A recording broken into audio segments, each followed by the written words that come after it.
ನಮಸ್ಕಾರ ಸ್ನೇಹಿತರೆ.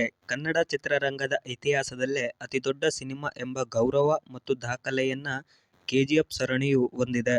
ಕೆಜಿಎಫ್ 1 ಮತ್ತು ಕೆಜಿಎಫ್ 2ರಲ್ಲಿ ತಮ್ಮ ಕೆಲಸಗಳ ಮೂಲಕ ಬಾಕ್ಸ್ ಆಫೀಸ್ ಉಡಿಸ್ ಮಾಡಿದ್ದ ಪ್ರಶಾಂತ್ ನೀಲ್ ಮತ್ತು rocking star Yash KGF 3 cinema ಬರುವ ಸೂಚನೆಯನ್ನು ಸಹ ಕೊಟ್ಟಿದ್ದರು. ಇವಾಗ ಕೆಜಿಎಫ್ 3ಗೆ ಸಂಬಂಧಿಸಿದ ಇಂಟರೆಸ್ಟಿಂಗ್ ಸುದ್ದಿ ಹೊರಬಂದಿದೆ. ಡೈರೆಕ್ಟರ್ ಪ್ರಶಾಂತ್ ನೀಲ್ ರವರು ತಮಿಳಿನ ಖ್ಯಾತ ನಟ ತಲ ಅಜಿತ್ ರವರಿಗೆ ಅವರ ಮುಂದಿನ 2 ಚಿತ್ರಗಳಿಗೆ ಡೈರೆಕ್ಷನ್ ಮಾಡಲಿದ್ದಾರೆ.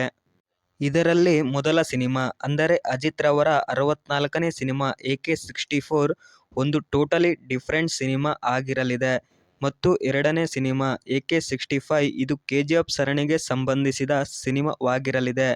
ಹೌದು ಸ್ನೇಹಿತರೆ, ಈ ಸಿನಿಮಾದ ಕ್ಲೈಮ್ಯಾಕ್ಸ್ನಲ್ಲಿ ಕೆಜಿಎಫ್ 3 ಸಿನಿಮಾವನ್ನ ಪ್ರಶಾಂತ್ ನೀಲ್ ರವರು ಜಗತ್ತಿಗೆ ಪರಿಚಯಿಸಲಿದ್ದಾರೆ ಮತ್ತು ಮುಂದುವರಿದಂತೆ ಕೆಜಿಎಫ್ 3ನಲ್ಲಿ ಯಶ್ ಮತ್ತು ನಟ ಅಜಿತ್ ಇಬ್ಬರೂ ಸಹ ಒಟ್ಟಿಗೆ ನಟಿಸಲಿದ್ದಾರೆ. ಈ ಸುದ್ದಿ ಈಗಾಗಲೇ ಸೋಷಿಯಲ್ ಮೀಡಿಯಾದಲ್ಲಿ ಧೂಳೆಬ್ಬಿಸುತ್ತಿದ್ದು, ಸಿನಿರಸಿಕರು ಇದು ಆದಷ್ಟು ಬೇಗ ತೆರೆಗೆ ಬರಲಿ ಎಂದು ಆಶಿಸುತ್ತಿದ್ದಾರೆ. ಈ ಒಂದು ಸಿನಿಮಾದ ಬಗ್ಗೆ ನಿಮ್ಮ ನಿರೀಕ್ಷೆ ಏನೆಂಬುದನ್ನು ಕಾಮೆಂಟ್ ಮಾಡಿ ತಿಳಿಸಿ. ಇಂತಹ ಸಿನಿಮಾಗೆ ಸಂಬಂಧಿಸಿದ ವಿಷಯಗಳಿಗಾಗಿ ನಮ್ಮ ಚಾನಲ್ ಅನ್ನು ಸಬ್ಸ್ಕ್ರೈಬ್ ಮಾಡಿ ಸಪೋರ್ಟ್ ಮಾಡಿ.